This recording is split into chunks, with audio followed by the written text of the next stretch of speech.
Buenos días, buenas tardes, buenas noches. Le damos la bienvenida a Socio Podcast, el podcast de la carrera de Sociología de la UBA. Yo soy Nicolás. Yo soy Agustín y en este episodio vamos a hablar sobre los impactos que tiene la inteligencia artificial en nuestras vidas.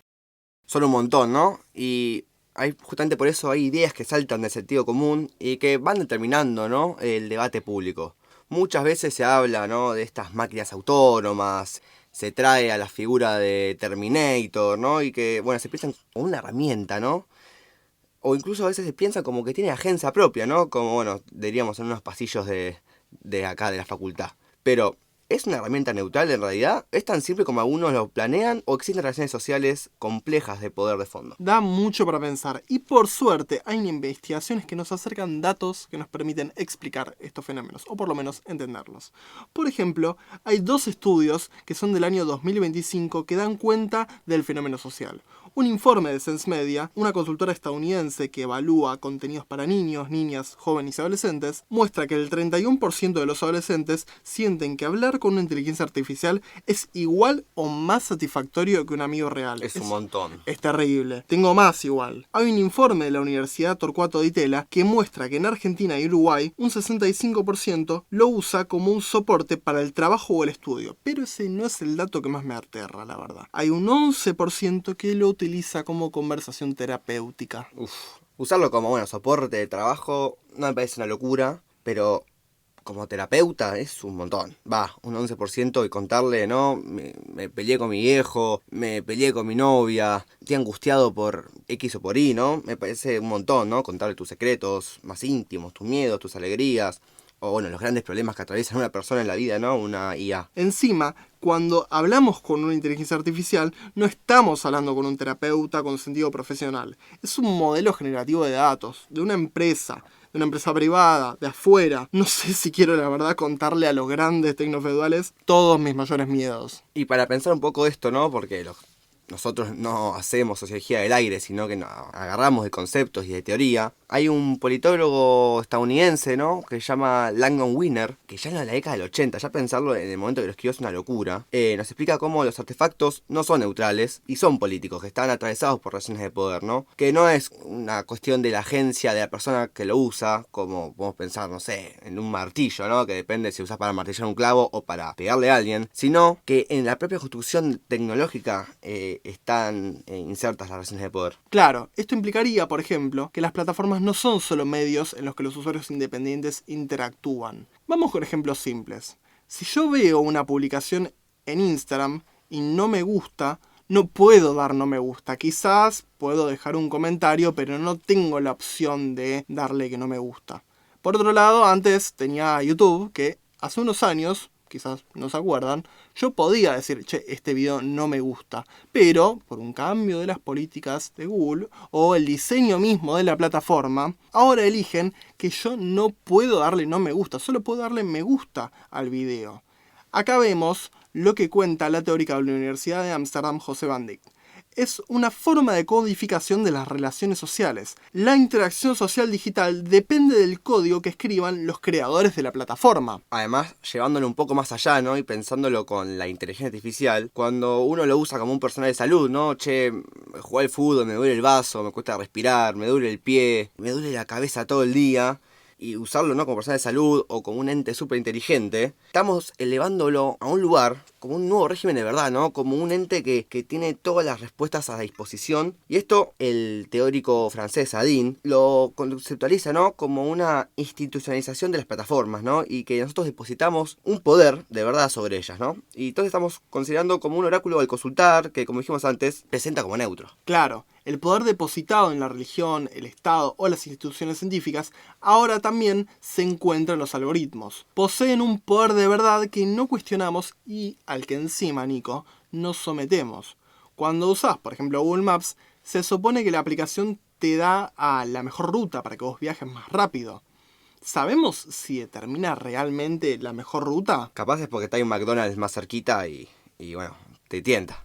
Totalmente, la idea es mostrarte en tu ruta, no sé, no lo estamos asegurando, pero es algo que se puede hacer, la ruta que tenga más McDonald's en todo el viaje. Y así quizás Google Maps logra que esta empresa logre tener más ventas. Lo que queremos decir con esto es que en la construcción de los algoritmos no se busca necesariamente la satisfacción o resolver los conflictos que tiene el usuario, sino que quizás hay un fin económico de fondo que determina la construcción de los algoritmos y con ello transforma la acción social. Y de imponer visiones del mundo, ¿no? Por eso justamente una de las principales tareas, ¿no?, de nosotros como sociólogos y las sociólogas es entender cómo funcionan y el impacto que tienen las sociedades. Un ejemplo, ¿no?, desde la encuesta ya citada del Ditela, donde un 50% de las personas que fueron encuestadas dicen que tienen una comprensión alta o moderada de las inteligencias artificiales. Pero bueno, acá hay que empezar a hacernos ciertas preguntas. ¿Qué es una inteligencia artificial? ¿Qué tienen de inteligentes las computadoras y los algoritmos? ¿Qué trabajo humano, ¿no?, hay detrás de estas respuestas que son condescendientes, amables y bonitas, ¿no?, de estos chatbots? ¿Cuál es la experiencia, ¿no?, concreta de estos trabajadores y estas trabajadoras de datos, ¿no? Porque no surge esto de un repollo. Sí, aparte, ¿quién está tomando las decisiones del futuro de estas tecnologías? ¿Quién las diseña? ¿Quién se beneficia de esta construcción? ¿Quién tiene un beneficio económico? ¿Cómo es que se le da al chat un poder de verdad? Que yo le pregunto algo, me contesta y yo creo, y encima quizás, no sé, le creo más que a mi familia, a mi pareja. ¿Cómo se genera esta información? ¿De dónde viene? ¿Qué tipo de información se está generando? ¿Viste? Wow, si le pones a pensar, hay un montón de preguntas, sobran. Y tengo más. A ver, por ejemplo. Y por ejemplo, ¿cómo se entrena un algoritmo? Para mí va al gimnasio, tiene rutinita, toma prote cuando sale y esas cosas, ¿viste?, que están de moda. Para responder a todas estas preguntas, hoy estamos con una invitada de lujo, Nico. Una de las 100 personas más influyentes del mundo de la inteligencia artificial según la revista Time. Y es socióloga, Milagros Micheli. Y además, bueno, de estudiar, ¿no?, sociología y ciencias sociales, es doctora ingeniera en ciencias de computación y sus trabajos se centran en el estudio de las condiciones laborales y las relaciones de poder de los trabajadores de datos a nivel global, cosa que no está hoy problematizada. Le damos la bienvenida a Milagros Micheli. Bienvenida, Milagros. Primero, bueno, antes que nada, gracias por tu presencia, por venir a acercarte. El tiempo, ¿no?, que bueno, que es tirano hoy, así que gracias por acercarte a estar acá. Con Agus estábamos teniendo antes una charla de café sobre la inteligencia artificial, ¿no? Y un poco, ¿no?, considerando que el tema está en la agenda, que en las charlas con amigos, en las charlas, no sé si te pasa a vos también, me imagino, ¿no?, en la familia, un asado, ¿no?, va, salta y hay como, bueno, surgen un tumulto de ideas, ¿no? Desde nos va a matar, nos va a reemplazar, aparece Terminator, bueno, viste, como una serie de ideas. Y un poco nosotros acá para pensarlo, bueno, desde otra perspectiva, ¿no? Y bueno, pues un poco tu presencia la traemos acá como para saber que bueno, buscamos un poco desarmar algunos imaginarios, ¿no?, ese sentido común. Pero antes quería preguntarte por tu trayectoria, por tu profesión, cómo llegaste, ¿no?, desde la sociología a la ingeniería de datos. No sé si comentar un poquito de eso. Dale. Bueno, primero que nada agradecerles a los dos por invitarme y a todo el equipo. Me imagino que no serán solamente ustedes dos. Es para mí siempre una alegría y un orgullo venir a esta casa. Vos me preguntás por mi trayectoria. Yo empecé estudiando en la UBA comunicación en el año 2000 y estudié 4 años de comunicación. No acá, en ese momento era en la sede de Ramos Mejía.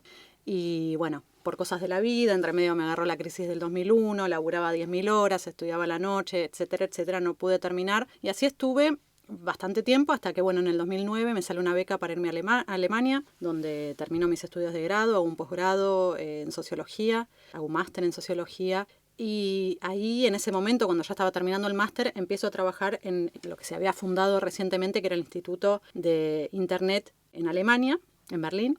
Que es un instituto público, ¿no? Que un poco la función era, bueno, tenemos que apurarnos porque esto de la digitalización nos está llevando por delante y Alemania sigue estando bastante atrasado en todo lo que es digitalización. Así que bueno, en ese momento yo entro a trabajar con la particularidad de ser la única socióloga dentro de un equipo que se dedicaba a la inteligencia artificial, donde todos los demás eran gente que venía de la informática. Y la verdad es que cuando no, un poco eso tenía sus pros y sus contras. Yo entro como socióloga y a mi equipo y además en general en el instituto les parecía como, uy, qué novedoso esto que viene a plantear esta persona. No venía con ideas que por ahí no eran las típicas de la informática, no venía a hablar del algoritmo, ni venía a hablar de fórmulas, ni de métricas, sino que venía con teorías de las ciencias sociales que por ahí tienen como 100 años para nosotros, para nosotras, pero que dentro de ese mundo era novedoso y era como un ángulo novedoso para estudiar. Así que bueno, así llego. Por supuesto que con el tema del estudio y qué sé yo, del objeto de estudio, lo que sucede es que, bueno, claro, había una necesidad de un conocimiento técnico y también el tema de la legitimidad, ¿no? Que siempre pasa cuando uno entra en estos ámbitos que son interdisciplinarios o transdisciplinarios, donde también viniendo de las ciencias sociales, ¿no? Un poco esto de, bueno, ¿y vos qué sabés de esta cuestión técnica? Si vos sos solamente socióloga, solamente entre comillas. Así que bueno, en ese lugar y desde ese lugar decido hacer un doctorado en ingeniería informática, el cual, bueno, termino un par de años después, no muchos años, fueron casi menos de 3 años, y ahora soy las dos cosas. Pero me percibo socióloga, ¿no? Más que cualquier otra cosa. Sí, en relación con eso último, siempre, por ejemplo, cuando tenés entrevistas, te presentás como socióloga. Por ahí sucede mucho, no sé, me acuerdo, haciendo la investigación para realizar esta entrevista, apareces como, creo que científica de computación, o sea, te presenta, por ejemplo, Google con Exacto. con este nombre. Sí. Una bronca bárbara. Sí. ¿Cómo te sentís vos frente a eso?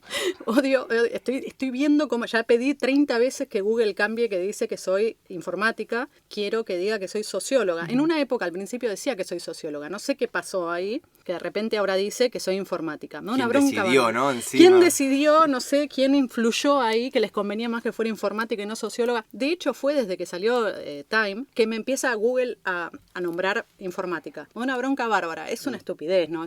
Pero me da una bronca bárbara. Yo soy socióloga y me parece también muy importante presentarme siempre como socióloga. Más allá de una cuestión política, para mí es importante, personal. Sí. Claro, además un poco lo hablamos off the record, ¿no? Esto de valorizar las ciencias sociales, ¿no? Obvio, claro, como, claro que sí. Soy socióloga en un ámbito técnico, computacional, ¿no? Que bueno, parece como que no son compatibles, ¿no? Justamente. Quería preguntarte algo que dijiste antes, cuando vos entraste, ¿no? A este equipo. ¿Cuál fue tu impacto como socióloga en ese equipo de trabajo? Bueno, como te digo, ¿no? Les pareció muy novedoso, muy refrescante lo que yo venía a traer. Yo venía a hablar de poder. Venía a hablar de poder y venía a hablar de datos. Y obviamente que hablando de poder y datos termino hablando también de trabajo. A mí me parecía lo más lógico del mundo hablar de estos. A ellos y ellas que estaban muy ocupadas con, te diría, artefactos, ¿no? Era todo métrica, sistema, algoritmo, modelo, etcétera. Como cosas, artefactos. Y yo venía a hablar de gente. A mí como científica social me parecía lo más lógico del mundo hablar de personas, las relaciones entre las personas y las cosas, las relaciones entre las personas, las relaciones laborales dentro de un marco del estudio del poder, ¿no? A mí me parecía que eso era lo más lógico del mundo. A ellos y a ellas no, les parecía como que esto era una perspectiva novedosa. Entonces, bueno, a partir de eso creo que hubo ahí un aporte donde también más allá de eso, más allá de lo que yo haya podido aportar a ese equipo, que creo que fue mucho, también yo tengo que reconocer que sí, un poco en el intercambio dentro de ese equipo yo aprendí un montón de cosas y creo que mi producción de conocimiento fue mejor porque me moví dentro de ese equipo. Y creo que también una de las cosas fundamentales que aprendí laburando en eso, laburando en ese ámbito y laburando en general en lo que hago, es a nunca sentirme cómoda. Como yo nunca estoy hablando, en general, no estoy en comunidad y en comunicación con colegas de mi palo, siempre tengo que estar traduciendo. Y eso siempre me ayudó a mí a dejar de hablar, ¿no? Salir de los conceptos de los sociólogos y las sociólogas, ¿no? Y un poco esto de la jerga y de hablar, ¿no? con palabras claves. Y como ya el... sabemos. Sí, pero un poco esto que tenemos un poco los y las sociólogas, esto de hablar con hashtags, ¿no? Que siempre la palabrita que tiramos, qué sé yo, y como ponerme a pensar realmente qué quiere decir eso, qué quiero decir cuando estoy hablando de esto. No sé, ¿qué quiero decir cuando estoy hablando de plusvalía? A un informático se lo tengo que explicar, ¿no? Entonces, bueno, qué sé yo, poner ahí, no estar hablando, como te digo, siempre con estas palabras claves, sino intentar que la conversación tenga otro grado de profundidad y también, sin perder profundidad, que tenga un grado de accesibilidad que por ahí, cuando uno está hablando dentro del mismo métier, no se pierde eso. Retomando, por ejemplo, bueno, viste al inicio nombramos esto de Google, que te presenta como ingeniera, bueno, y a su vez, bueno, el valor agregado, por ejemplo, nosotros en la introducción a este episodio hablábamos de Landon Winner sobre cómo los artefactos tienen política. Uh-huh. Justo nombraste la palabra artefactos. ¿Cómo es esta construcción de, por ejemplo, decir el modelo o el algoritmo de Google te presenta de una forma que en realidad quizás no es como vos te presentás, como en la gran mayoría de tus entrevistas te presentás? ¿Cómo es esta construcción de poder dentro de los algoritmos o, por ejemplo, las tecnologías en general? Bueno, estamos hablando, no, en este caso estamos hablando de una clasificación, ¿no? De un algoritmo que lo que hace es clasificar. Y la verdad es que hay una larga trayectoria, una larga tradición del estudio del poder con respecto a la clasificación y cómo la clasificación es un ejercicio de poder. Eso yo lo utilizo mucho en mis primeros trabajos, mis primeros artículos, un poco que combinan esa tradición, ¿no? de las ciencias sociales, del estudio de la clasificación y las prácticas clasificatorias y el poder, y lo relaciono con dos cosas dentro del mundo de la inteligencia artificial, un poco lo que se trata del trabajo de datos, en ese momento la anotación de datos, ¿no? que es esto de interpretar el dato y ponerle una etiqueta, que es el acto clasificatorio per se, ¿no? dentro del trabajo que tiene que ver con la inteligencia artificial, y por otro lado, esto de los algoritmos que se dedican a hacer clasificaciones de personas y cómo todo eso está envuelto un poco en la política del artefacto, ¿no? o en la política de la tecnología. Como eso también tiene un efecto sobre las personas. Bueno, en mi caso es un poco mi indignación modesta y un poco desde el privilegio de que puedo elegir cómo me nombran. Pero digo, esto tiene para las personas mucho menos privilegiadas que yo, tiene efectos que tienen que ver realmente con una decisión entre la vida y la muerte o con el acceso a recursos fundamentales para la vida. Entonces, no es menor. No es solamente la banalidad de la que yo estoy hablando. Lo mío es una cosa de vana, ¿no? De banalidad. Y adentrando en esto, vos lo que estás hablando es la construcción de un régimen de poder. Uh-huh. Vos nombrás claramente, bueno, yo tengo una posición privilegiada. Yo quizás puedo ir a los medios y decir, soy socióloga.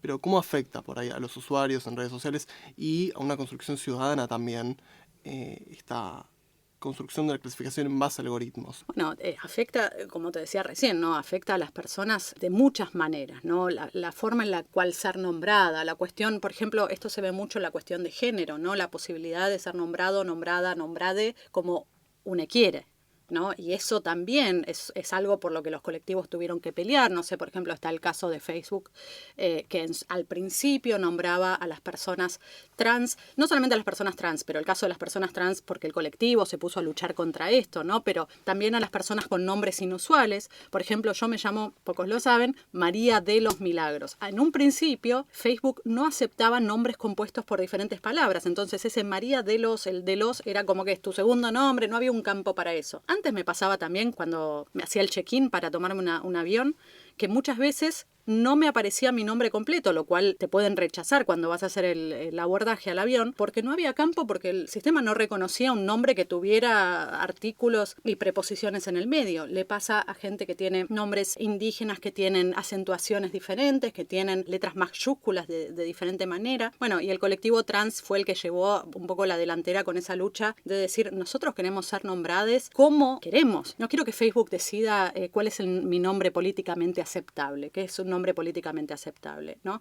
Ese es un ejemplo, digo, hay miles, hay ejemplos que tienen que ver realmente con el acceso a recursos, algoritmos que se usan, por ejemplo, para decidir quién accede a beneficios sociales, quién accede a un préstamo de un banco, y en muchos casos estamos hablando de beneficios sociales o de préstamos de los bancos o de abrir una cuenta, etcétera, que definen situaciones, digamos, de emergencia para las personas que tienen que ver con, bueno, algoritmos que deciden quién accede a un trabajo, ¿no? También que se usa para cuestiones de la gerencia del trabajo, etcétera, etcétera. Entonces, realmente estamos hablando de un régimen de poder que se basa en estas clasificaciones que son puramente arbitrarias, porque acá viene el peligro y acá viene un poco el chiste de la cuestión, que es que si bien estas clasificaciones son arbitrarias, se tratan de clasificaciones que al ser clasificaciones algorítmicas están envueltas en un halo de neutralidad y objetividad. Es como, bueno, el algoritmo dijo, basado en los datos, el algoritmo decidió que... ¿Y quién es el algoritmo? El algoritmo no es un ente neutral, no se basa en aire, éter y vibra, sino que realmente es una construcción también de poder. Y igualmente como también así lo es el dato, ¿no? El dato es, como dice en el libro Feminismo de Datos, el dato es la construcción dentro de una puja, es una construcción dentro de una puja de poder, dentro de un régimen de poder asimétrico. Quiero hacer una consulta, un poco en base a esto que último estás diciendo. En relación como esta tríada, acto clasificatorio, poder, política, ¿qué es lo que está detrás de lo que muchos hablamos de sesgo, por ejemplo? ¿Qué hay detrás? ¿Es trabajo humano? ¿Es un algoritmo que se trabaja por sí solo? Porque creo que no terminamos de entender qué es el algoritmo en general. ¿Viste? Como sí. Que entendemos que, bueno, o hoy en día, ¿no? Que nosotros armamos el algoritmo y se lo responsabiliza al usuario o al prosumo, como se habla, ¿no? Que somos productores y usuarios y consumidores a la vez. Pero si pudiéramos ampliar un poquito eso, creo que estaría bueno para clarificar, ¿no? Porque siento que son también conceptos que damos por sentado y que a veces hay que volverlos a preguntar. Bueno, es difícil responder la pregunta o tener una respuesta para esa pregunta, ¿no? Porque es muy complejo lo que hay detrás del algoritmo. Yo prefiero decir que detrás del algoritmo hay relaciones de poder, ¿no? Y eso es lo que define cualquier tecnología, no solamente el algoritmo. Ahora, ¿cómo se manifiestan esas relaciones de poder? Bueno, tienen muchas manifestaciones. No sé, por ejemplo, uno de mis trabajos de hace un par de años hablaba de la producción de datos como un dispositivo, ¿no? Como un dispositivo, como cualquier dispositivo que tiene unas manifestaciones muy específicas del poder, ¿no? De la cuestión de poder y conocimiento. Entonces, bueno, en este caso podemos hablar, sí, el algoritmo está construido por manos, por una fuerza productiva, por trabajadores, trabajadoras que trabajan en condiciones muy específicas, en condiciones de precarización muy específicas, que trabajan en lugares muy específicos, donde el trabajo se estructura de maneras muy, muy específicas. Pero no es eso solamente lo que hay, también hay usuarios que aportan sus propios datos, ¿no? Esto de la interacción con el algoritmo todo el tiempo para que el algoritmo siga aprendiendo y se siga refinando, pero también el uso de los datos biométricos en muchos casos de todos y todas. También hay empresas, y esto también es importante decirlo, hay una concentración importante de poder en las manos de entes privados, de empresas privadas, muy pocas, ¿no? Que concentran, digamos, el poder no solamente económico, sino también político, porque al ser estas herramientas o estas tecnologías tan poderosas en el sentido de imponer clasificaciones o de imponer verdades, realmente manejan un poder político y un poder epistémico enorme.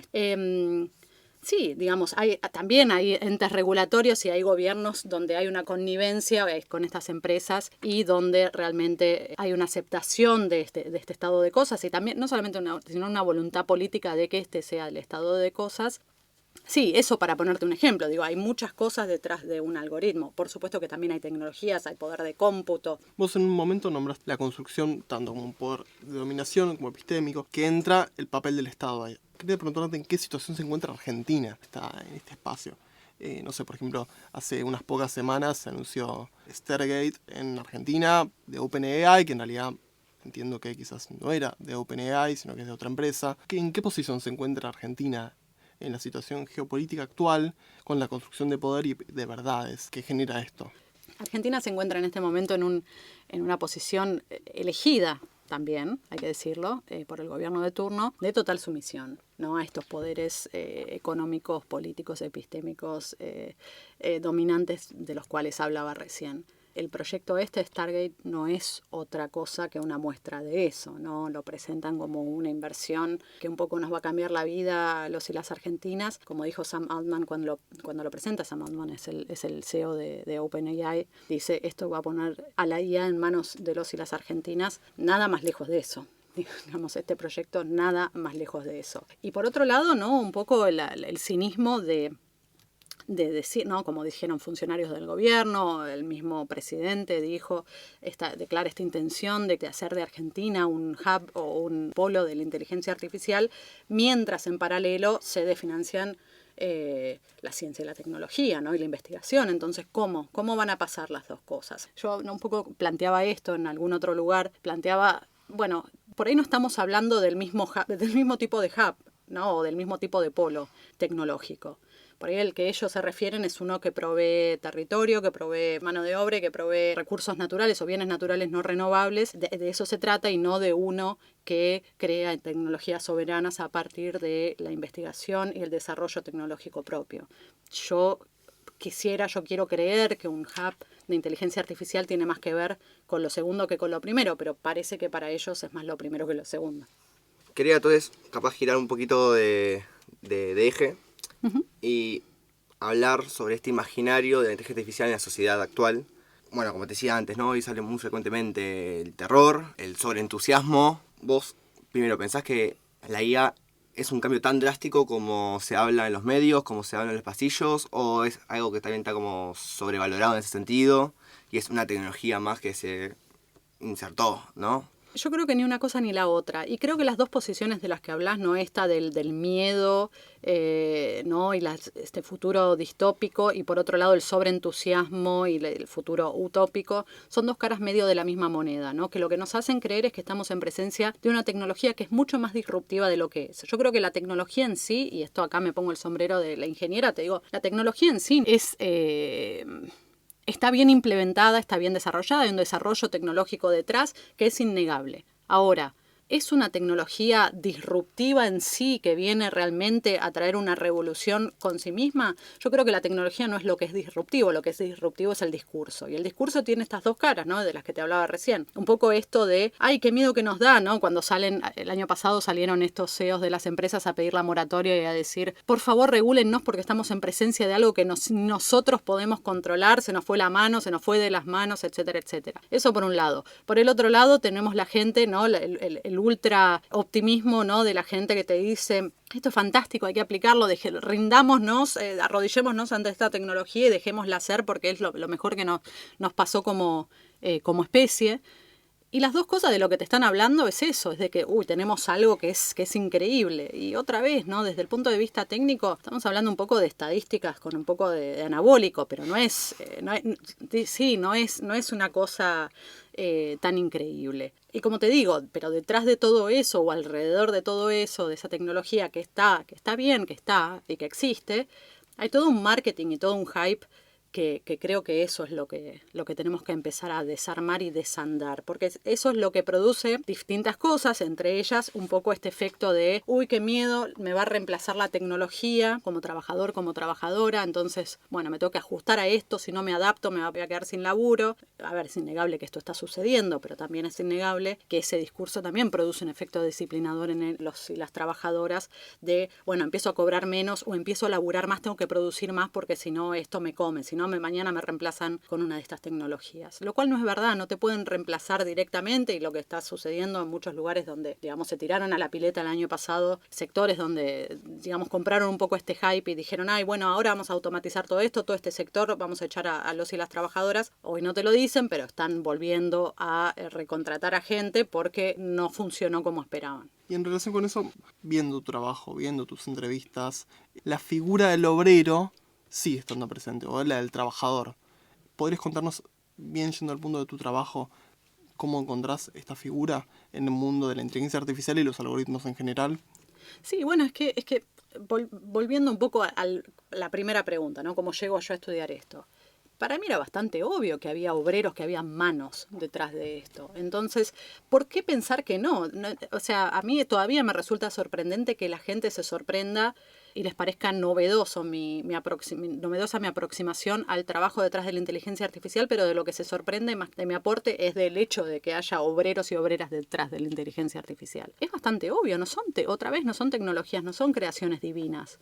Los hacen personas y no es menor, no son muchas personas, estamos hablando dentro de lo que se conoce o lo que un poco conceptualizamos como trabajo de datos, estamos hablando de cientos de millones de personas según el Banco Mundial, ¿no? Que hacen esto alrededor del mundo, sin las cuales no serían posibles las tecnologías que vemos hoy en día. Poco siguiendo con esto del hype, ¿no? Siempre me vienen a refutar, pero esto se va a automatizar, incluso este trabajo se va a automatizar, pronto no vamos a necesitar más a estas personas. La verdad es que yo no doy opiniones, sino datos. Los datos muestran que la presencia de estas personas o la necesidad de estos y de estas trabajadoras creció exponencialmente con los años, sigue creciendo, no veo desaceleramiento de ese crecimiento. Si bien las tareas un poco sí mutan y lo que hacen estas personas o lo que hacían hace 10 años no es lo mismo que hacen hoy, pero no es que terminan, no es que se prescinde de esas personas.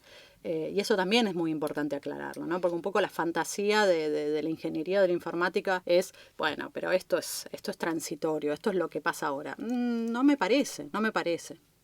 ¿Cómo llevaste a cabo tu trabajo? ¿Qué estrategias metodológicas? ¿Qué aplicaste?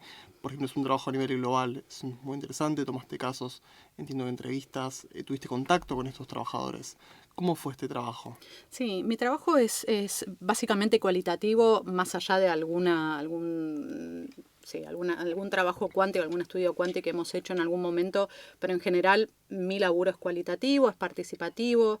Son los últimos proyectos que estuvimos haciendo tienen que ver más con la investigación-acción, ¿no? Pero mi laburo empieza hace casi una década con trabajo de campo, ir a los lugares donde yo sabía que estaban estos y estas trabajadoras y buscar ahí de hacer entrevistas, si me dejaban entrar a hacer observaciones, si me daban más lugar por ahí laburar de esto, ¿no? Un poco para probar de qué se trataba. Esto lo hice en distintos lugares del mundo, entre otros acá mismo también en Buenos Aires. Así empezó esto, ¿no? Hacía entrevistas, etcétera. Publiqué una serie de trabajos con respecto a eso. Después tuvimos estudios donde analizábamos las instrucciones, los documentos, una cosa de análisis de documentos, otros trabajos que tenían que ver más con el análisis de interfaces y de sistemas, ¿no? De los sistemas que se usan para hacer este tipo de trabajo, otras cosas que tenían que ver más con el análisis de discurso. Bueno, distintos trabajos de este tipo, y hace 3, 4 años que empezamos a hacer un trabajo, como te digo, más de investigación-acción, ¿no? Que tiene que ver con haber llegado a la conclusión de que si bien el otro laburo del cual no reniego y estuvo muy bueno, pero llegar un momento de pensar, yo no quiero hablar más por estas personas, estoy en un momento donde tengo financiamiento, donde estoy, como decía antes, en una posición privilegiada donde puedo correrme yo un poco del foco y decir, bueno, creo una plataforma donde estas personas puedan hacer investigaciones propias, ¿no? Y así empezamos con la encuesta obrera, que viene de Marx en 1880, ¿no? Para quienes no lo saben, es una carta que manda Marx con 100 preguntas a obreros y obreras fabriles en Francia, ¿no? La manda, y en el preámbulo dice algo así como ellos y solamente ellos tienen puro conocimiento de sus sufrimientos, de los sufrimientos de los cuales padecen, ¿no? Esto de la autoridad epistémica del trabajador.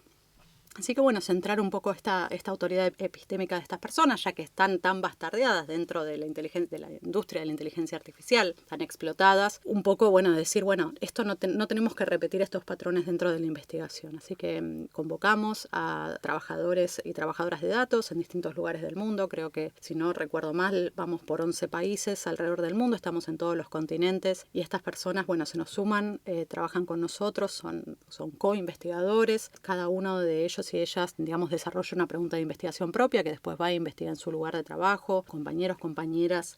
Y bueno, y a partir de eso se crean, digamos, distintos trabajos, distintas piezas, digamos, de investigación para presentar estos hallazgos. Y estas piezas, bueno, se realizan según los deseos y según lo que quieran hacer estas personas que se nos unen, estos coinvestigadores, ¿no? Entonces tenemos, por ejemplo, piezas que apelan a un público mucho más amplio. Tenemos podcasts, por ejemplo, tenemos animaciones, cómics, un fanzine.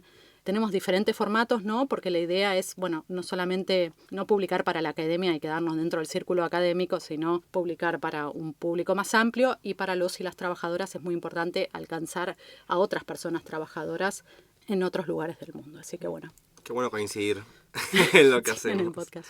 Quería preguntarte, Milagros, esto de, bueno, más a tus antecedentes, ¿no? De lo que trabajaste, ¿qué implicancias sociales tiene que este trabajo, ¿no? Detrás de la IA, que uno es invisibilizado porque no se habla, a lo sumo cuando se habla de IA se habla de impacto ambiental mucho, pero trabajo precario, mal pago, en condiciones como se debería trabajar, ¿no? No está presente, no se habla, no se menciona, y que bueno, para vos te parece algo lógico, ¿no? Pero digo, ¿qué implicancias sociales pudiste ver, recibir o bueno, aceptar en ese sentido? Bueno, con este último trabajo del que hablaba recién, ¿no? Con la encuesta obrera, realmente tuvimos la suerte y también la profunda alegría de ver bastantes cosas, digamos, que suceden a partir de este laburo. Porque también esa era un poco la idea, ¿no? Nosotros queríamos hacer no solamente una posición metodológica, sino también es una posición política. Y la idea de esto es, con la encuesta obrera, es que los y las trabajadoras hablen entre ellos, ¿no? Cada uno de estos coinvestigadores que va a su lugar de trabajo e investiga una pregunta,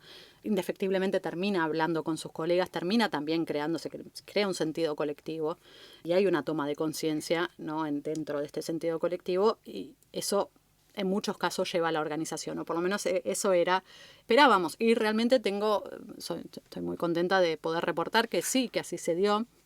En varios casos, digamos, tenemos ejemplos de formaciones de sindicatos, de formaciones de asociaciones de trabajadores y trabajadoras de consejos obreros dentro de empresas específicas, o grupos de obreros que fueron a la huelga, ¿no? Trabajadores, por ejemplo, los de TikTok en Berlín, etcétera, etcétera. Digamos, pudimos apoyar estos esfuerzos desde lo cual no es muy común, ¿no? Desde la investigación, desde el mapeo, también desde lo económico, desde el ponerle el cuerpo y estar ahí, que realmente eso está buenísimo. Lo veo también como un privilegio, ¿no? Creo que, bueno, sí, si uno por ahí no tiene fondos o está luchando por la propia subsistencia, es muy difícil también pensar en otros. Entonces, bueno, un poco que lo veo como un privilegio, pero tuvimos esa suerte. Y después algo muy, muy importante, un hito muy importante fue la presencia de estos y estas trabajadoras en las discusiones que tuvieron que ver con la directiva del trabajo de plataformas en Europa, en el Parlamento Europeo. Ahí pudimos llevar un panel de 5 trabajadores y trabajadoras de datos que tuvieron una influencia, digamos, dentro de esta pieza legislativa, ¿no? Porque cuando se habla del trabajo de plataformas, por ahí no necesariamente se piensa en este grupo de personas. Y bueno, ellos y ellas fueron ahí y pusieron la cara, y hubo también entre los otros grupos de trabajadores, no sé, había sindicatos, el sindicato de Uber, ¿no? Que en lugares, por ejemplo, el sindicato francés de Uber es bastante poderoso, ¿no? Hay, digamos, grupos que están mucho más avanzados en la organización, y un poco el reconocimiento y la solidaridad hacia este grupo de trabajadores que está totalmente invisibilizado. Y otra vez, ¿no? El tomar esto, la existencia de estos trabajadores dentro de esa pieza legislativa fue muy, muy importante. Nos hablas de este grupo de trabajadores. ¿En qué consiste las tareas de este grupo de trabajadores en específico? Sí, bueno, cuando estoy hablando del trabajo de datos, que para resumirlo es todo el trabajo que tiene que ver con la creación de conjuntos de datos para el entrenamiento de inteligencia artificial, pero no solamente eso, también tiene que ver con tareas que pueden ser, por ejemplo, de moderación de contenidos en redes sociales, que también en muchos casos alimenta la inteligencia artificial, y en otras ocasiones tiene que ver con lo que se llamamos verificación algorítmica, que es, una vez que un modelo ya está entrenado, bueno, interactuar con ese modelo y ver que se desvíe un poco del propósito para el cual fue entrenado, que no de respuestas polémicas, que no sé, ¿no? Que no te enseñe a crear una bomba, qué sé yo, cosas así. Y finalmente, otras de las tareas, y esto es poco conocido, tienen que ver con hacerse pasar por inteligencias artificiales, ¿no? Tiene que ver con, y esto es bastante parte del hype, ¿no? Esto de que la inteligencia artificial vende. Hay trabajadores y trabajadoras de datos que, como les digo, están precarizados, no están tercerizados en lugares, digamos, del sur global o así, por llamarlo de alguna manera, donde, bueno, la tarea que realizan es hacer de cuenta que son inteligencias artificiales. Esa es la instrucción que reciben. ¿Cuándo? Bueno, lo hacen cuando, por ejemplo, un chatbot no está funcionando como debería, o cuando no hay tal chatbot porque, bueno, no lo pudieron desarrollar, o porque no les salía a cuenta, les salía más barato tener un mini call center, no sé, en Uganda, que tener desarrollar un chatbot para el propósito para el cual lo necesitaban. Pero estos trabajadores y trabajadoras no le dicen al usuario: soy una persona de carne y hueso. Es como que todo el tiempo le hacen creer que están hablando con una máquina. Es, bueno, opción 1 si querés no sé qué cosa, opción 2 no sé qué cosa. No, es eso, son esas las respuestas, como tienen un guión predeterminado. Es en el caso de chatbots. Hay también, no sé, trabajadores monitoreando. No sé si se acuerdan o si vieron la noticia hace un par de años que salía que era el primer supermercado de Amazon donde no había cajeros y la gente entraba y salía, y se supone que la inteligencia artificial miraba lo que vos llevas en el changuito y te lo descontaba de tu tarjeta, no sé qué. Bueno, lo que se descubre es que eso no es automatización, no era tal. Lo que había era un call center de trabajadores o de centro de monitoreo, ponele que esa sería la respuesta, la denominación específica, un centro de monitoreo donde había trabajadores, trabajadoras monitoreando las cámaras y mirando a ver si alguien se estaba robando algo, básicamente, y eran ellos y ellas los que tiraban la alarma, ¿no? Cuando alguien se estaba afanando algo. Y en relación con esto, están los trabajadores que realizan estas prácticas, pero ¿quién controla? ¿Cómo se controlan a los trabajadores? ¿Cómo son las prácticas para controlar el trabajo de ellos? Bueno, el control, la dependencia, la dominación es total, ¿no? A ver, total no, porque los trabajadores también tienen agencia, pero digo, el intento de controlar a estos trabajadores es muy, muy persistente. ¿Cómo se los controla? Bueno, en algunos casos, o en la mayoría de los casos, se los controla algorítmicamente. Digo, hay una gestión de su trabajo, de su producción que es algorítmica, que tiene que ver con la medición del tiempo que les lleva realizar las tareas, de la eficacia en realizar las tareas, de la calidad, la calidad siendo un valor puramente arbitrario, ¿no? Porque cuando uno les pregunta tanto a trabajadores como a quienes producen estas tareas, ¿no? A estas gigantes tecnológicas que tercerizan este trabajo, qué es la calidad o cómo miden la calidad, todos dicen, bueno, es lo que el cliente te dice es lo que se nos ocurre a nosotros y el trabajador te dice es lo que quiere el cliente. Esa es la métrica de calidad, no es objetivo, no tiene una constancia, digamos. Cambia todo el tiempo, las instrucciones cambian todo el tiempo. Y también las instrucciones son, bueno, eso es uno de los estudios que hicimos en algún momento, ¿no? Esto de las instrucciones como elemento de control, ¿no? De control de la subjetividad del trabajador. Entonces, las instrucciones, las políticas, por ejemplo, piensen en las redes sociales, ¿no? Cuando alguien modera si un contenido es discurso de odio o no lo es. Eso viene de las políticas de las empresas, no sé, de Meta en el caso de Facebook, qué sé yo, de la empresa de Elon Musk en el caso de Twitter, etcétera, etcétera. Todo eso es una imposición de sentido sobre los y las trabajadoras a través de ellos y ellas, también sobre los usuarios, ¿no? Digo, es totalmente arbitrario, por ejemplo, cómo se decide qué es un discurso de odio, ¿no? Y hay estudios que muestran que por ahí, cambiándole el gentilicio a la misma enunciación, uno se considera discurso de odio y el otro se considera un discurso político legítimo, ¿no? Y se deja pasar, no se modera. Entonces, bueno, eso mismo también te lo dicen los trabajadores. Y acá viene el tema de la combinación entre la precarización y la imposición de sentido, donde los trabajadores son capaces, porque no son tontos y porque también trabajan con esto día y noche, donde te pueden decir, bueno, nosotros nos damos cuenta que esto es arbitrario y que no es justo, ¿no? Y estos ejemplos del cambio del gentilicio te lo traen los mismos trabajadores, pero te dicen, ¿pero qué puedo hacer? Sí, es una bajada institucional, digamos. Sí, ¿no? Y además eligen trabajadores en lugares donde las oportunidades son escasas, ¿no? Y en muchos de esos casos, dentro de esos lugares van a buscar a los grupos incluso más vulnerables. Entonces, claro, yo no estoy en una posición de ir a cuestionar al jefe. Incluso cuando sé que por ahí esto va a tener repercusiones dentro de mi propia población. No sé, por ejemplo, un caso que a mí me impresionó mucho dentro de mi propio trabajo de campo fue en Bulgaria, y esto hace ya bastantes años. En Bulgaria era una empresa que trabajaba específicamente con refugiados y refugiadas de Medio Oriente. Esto otra vez volviendo a cómo buscan estas poblaciones vulnerables. Y lo que hacían era etiquetado de imágenes satelitales y segmentación de imágenes satelitales. No era muy difícil imaginarse que eran para drones o para tecnologías de vigilancia o incluso para tecnologías de guerra, ¿no? Y una de las trabajadoras, que era una refugiada desde Siria, me decía que también segmentan un poco las imágenes según la procedencia de la persona que está a cargo del etiquetado, porque cada región tiene su vegetación específica, su arquitectura específica, no sé, los autos cambian según la región, etcétera, etcétera. Entonces, para que fuera más fácil esa segmentación, por un laburo muy difícil. Y yo le preguntaba, ¿sabes para qué es esto? Otra característica es que nunca les dicen para qué es lo que específicamente se está entrenando, ¿no?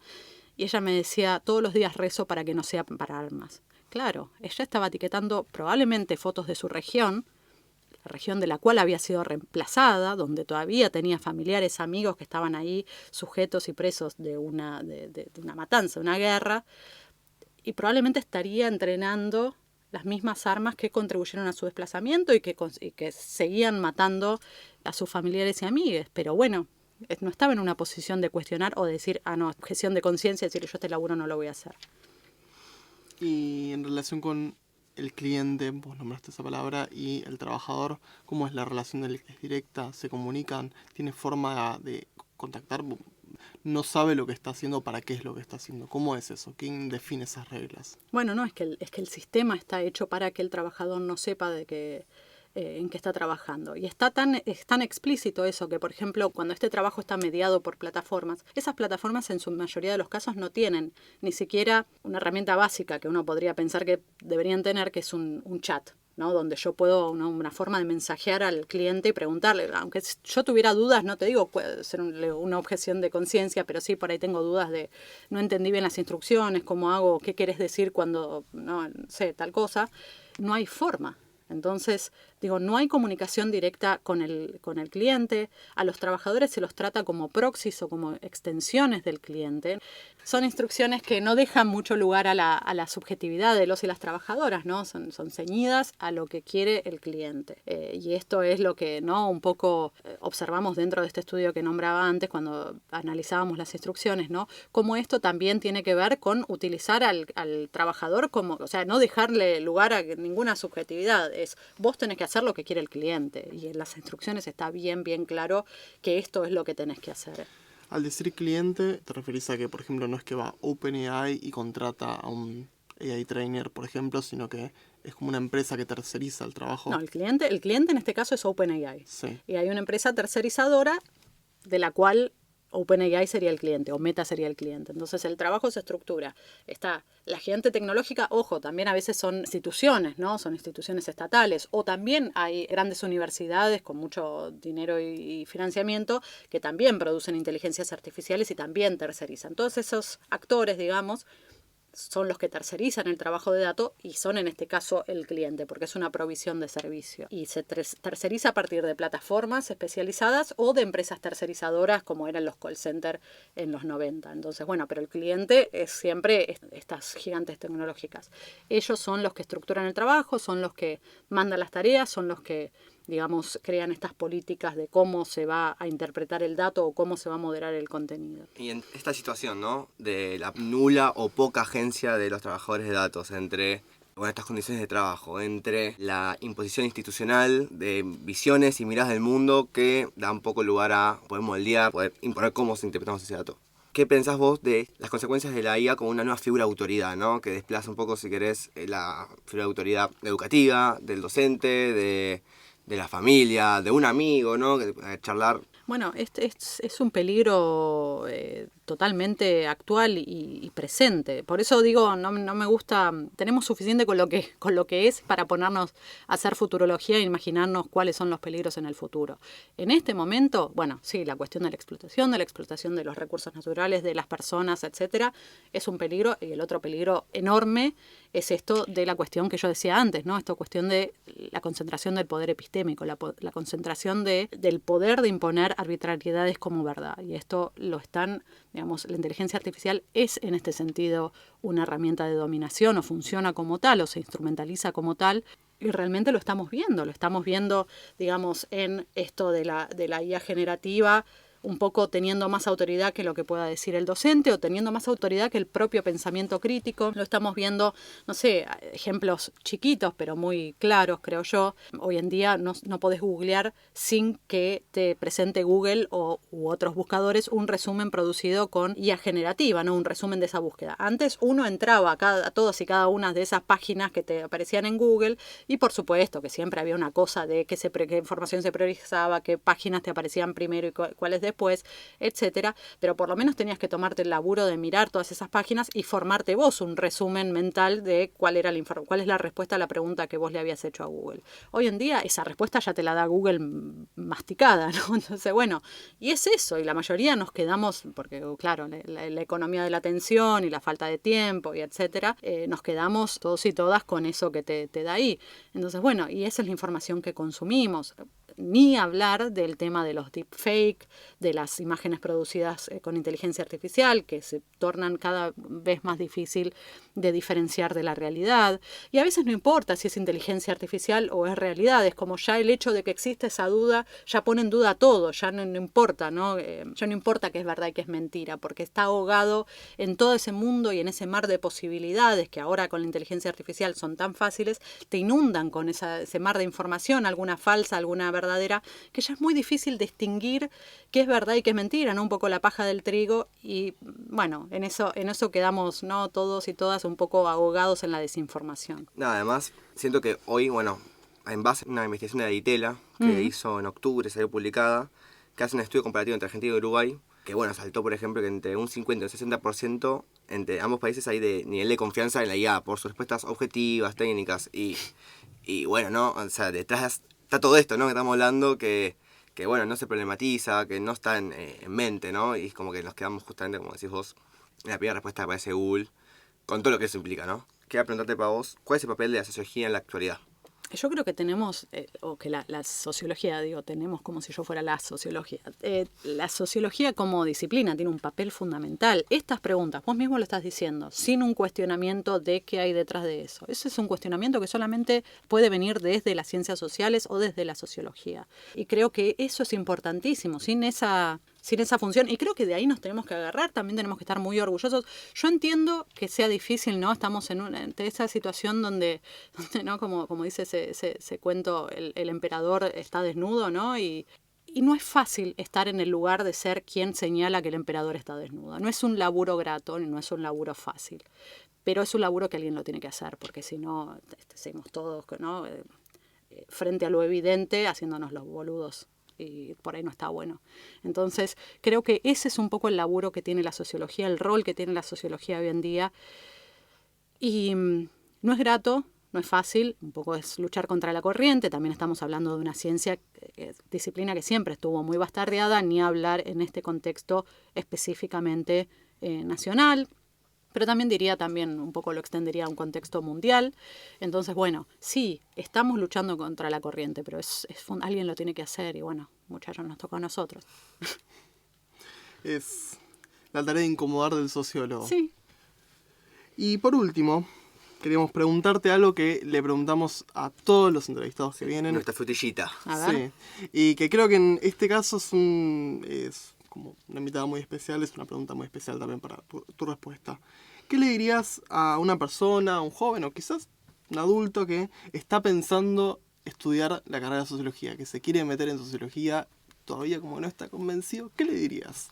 Perdón, antes de responderte, me encanta que incluyan también la figura del adulto. Siendo yo haber sido una geronte comenzando la carrera, con compañeros y compañeras que eran, no sé, tenían 10 a 15 años menos que yo, realmente es muy, muy importante también decir que nunca es tarde, ¿no? Para hacer algo así y llegar lejos. ¿Qué le diría? Bueno, primero esto, si estamos hablando de adultos, pero si estamos hablando de gente más joven, yo creo que decirles que es una carrera hermosa, es una carrera que tiene que por ahí no parece mientras uno lo está cursando, ¿no? Parece que fuera algo puramente teórico, donde no, esto de leer un montón, de leer cosas que no por ahí suenan a viejo, pero primero que tiene muchas aplicaciones, tiene la potencialidad de cambiar el mundo, ¿no? Y parece que fuera exagerada y una soñadora, pero realmente tiene aplicaciones que tienen que ver, que pueden cambiarle la vida a muchas personas. Primero eso. Y la segunda cosa que tiene es que, lamentablemente, acá me voy a ponerle negativa, lamentablemente el tiempo es cíclico,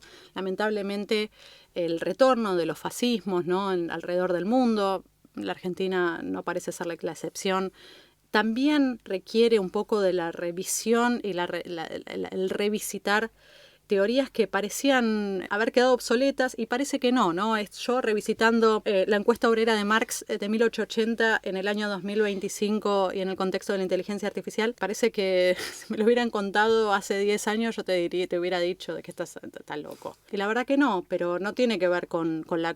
No sé si tiene que ver tanto con un mérito de Marx, sino con un contexto en donde realmente estamos viendo un montón de cosas que eran temas hace un siglo y medio y hoy parece que vuelven a ser tema, lamentablemente, y que requieren un poco eso de revisitar aquellas aproximaciones.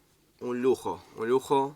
Gracias, por haber charlado un montón. Paseamos por todas las áreas habidas y por haber. Gracias por tu presencia, por la buena onda, por estar acá, que gente, esto es a pulmón. Esto es un esfuerzo enorme para tratar de acercar la sociología a más espacios, salir de un poco de lo mismo, ¿no? Del aula, del paper, llevarlo a otros lugares. Y hablar de un tema tan importante, tan transversal hoy en la sociedad actual como es la IA, es fundamental. La sociología más vigente que nunca. Muchas gracias, Milagros, por estar acá. Bueno, gracias, muchas gracias por invitarme, la verdad que un gustazo.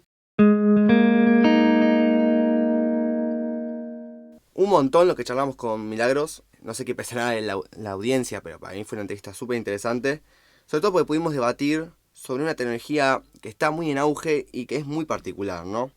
La IA, ¿no? Funciona como una ventana para pensar preguntas sociológicas más amplias sobre el poder, el trabajo, el lazo social, los conocimientos, ¿no?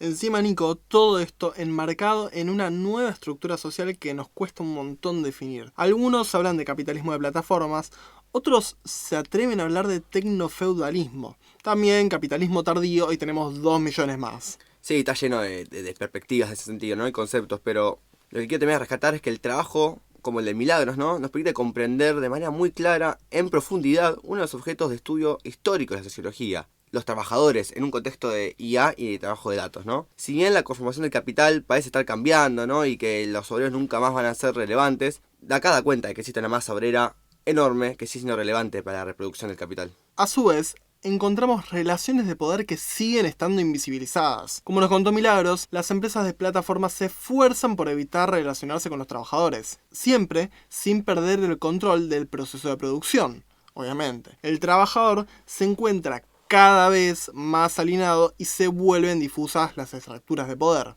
Retomando la introducción de este episodio, pudimos charlar y ver claramente cómo el diseño de estas tecnologías incluye prácticas políticas y relaciones de dominación. A su vez, bueno, esto se encuentra difuso, ¿no? En un esfuerzo de las plataformas por crear regímenes de verdad, ¿no? Que justamente es un personal médico para muchos, o un psicólogo. Al lograr institucionalizarse, transforman las prácticas sociales y generan con ello nuevos regímenes de verdad. Y se producen nuevas formas de dominación y de control social que hay que cuestionar.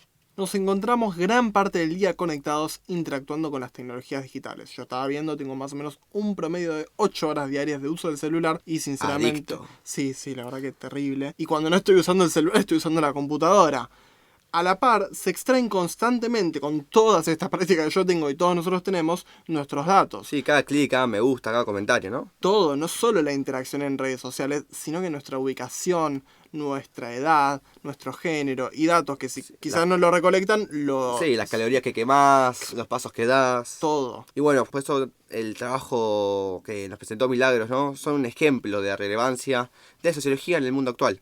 Porque nosotros y nosotras, los sociólogos y las sociólogas, debemos dar de manera urgente respuesta a este tipo de fenómenos. A su vez, podemos observar con el caso de Milagros la relevancia que tiene la divulgación científica al público general. Si bien es más que necesario, no es suficiente realizar investigaciones académicas únicamente. Es imprescindible acercar nuestro trabajo a la gente, trasladar los grandes descubrimientos de la sociología al lenguaje cotidiano que pueda ser entendido por todos.